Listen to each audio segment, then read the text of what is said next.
painting is significant because it helps portray the negligible role of women in Safavid society. This is shown through the life of the prophet Zechariah, the culture during the Safavid dynasty, and the daily lives of men and women. The insignificant role of women is seen directly through the painting for the very fact that there are only men depicted. The life of Zechariah helps to gain a better understanding of the story behind the painting.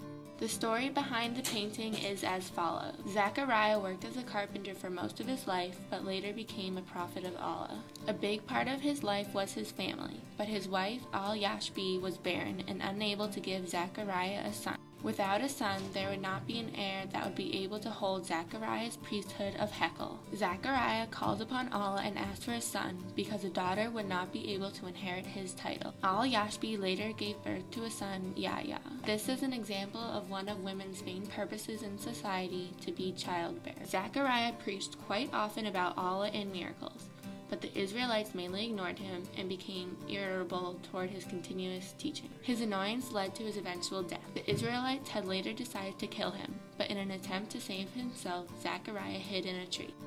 The devil, Iblis, told the Israelites where he was, and they came and sawed both him and the tree in half. This is the part of the story that is actually depicted in the painting. Zechariah is represented by the flames in the tree, and the people around him are the Israelites. The story of the prophet Zechariah was written down in the Falnama manuscript during the Safavid dynasty. The culture of this dynasty is an example of the role of women and how they were treated in contrast to men.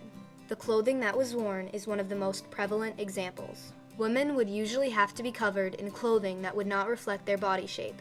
This mainly consisted of thick clothing that was worn very loosely. Men's clothing was also worn loosely, but not for the same reason as for women. Women also wore veils or hijabs. A hijab was a headscarf that covered the hair but did not go over the face. This was primarily for religious reasons because the Quran suggests that women should dress modestly. The relationship between church and state was very significant in the Safavid dynasty. Their powers were intertwined, and so the empire was considered a theocracy. In this theocracy, the advances made were very beneficial to the culture, especially those made in the arts. Commercial benefit promoted the arts as production of artwork provided much of their exports in foreign trade. There were many advances in painting. Generally, people were not depicted in paintings, and they usually focused on Allah, whereas this painting seems to be an exception. However, when people were depicted, they were men, not women. Painting was popular, but along with any painting there would be calligraphy. This would usually be written on the back of the painting to tell the story behind the piece of art, as is true with the prophet Zechariah in the tree. Women would rarely paint or write calligraphy, because they would never have been taught to do so since they lacked any form of education. As part of the culture that took place during the Safavid dynasty, the daily lives of men and women clearly illustrate the inequality between the different genders. Jobs especially favored men.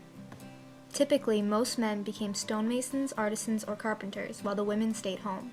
Nobility was very different from poorer families, but their views toward women were the same. The men would become warriors, while the women would still stay home and perform menial household tasks. Family life was not much different from work life. The woman took care of the chores and cared for the children. The men were the protectors of the family and had the jobs that required strength and courage, which were the qualities that supposedly only men acquired. Men were also allowed to have more than one wife, whereas women were only permitted to have one husband. Lastly, men and women's places in society were very different. Women in this and many other societies during this time period were considered subordinate to men. They rarely had any political or religious power, while men played a very active role in society. This was a good example of the very distinct separations and inequalities between men and women. Therefore, the prophet Zechariah in the tree has shown through the life of Zechariah, parts of the culture of the Safavid dynasty, and the daily lives of men and women, that there is evidence of inequality between the two genders. Women were limited in work, societal duties, education, and parts of their culture, such as artwork. By taking a closer look into the Safavid dynasty, it becomes very evident that the role of women, or lack thereof, was very significant to their culture.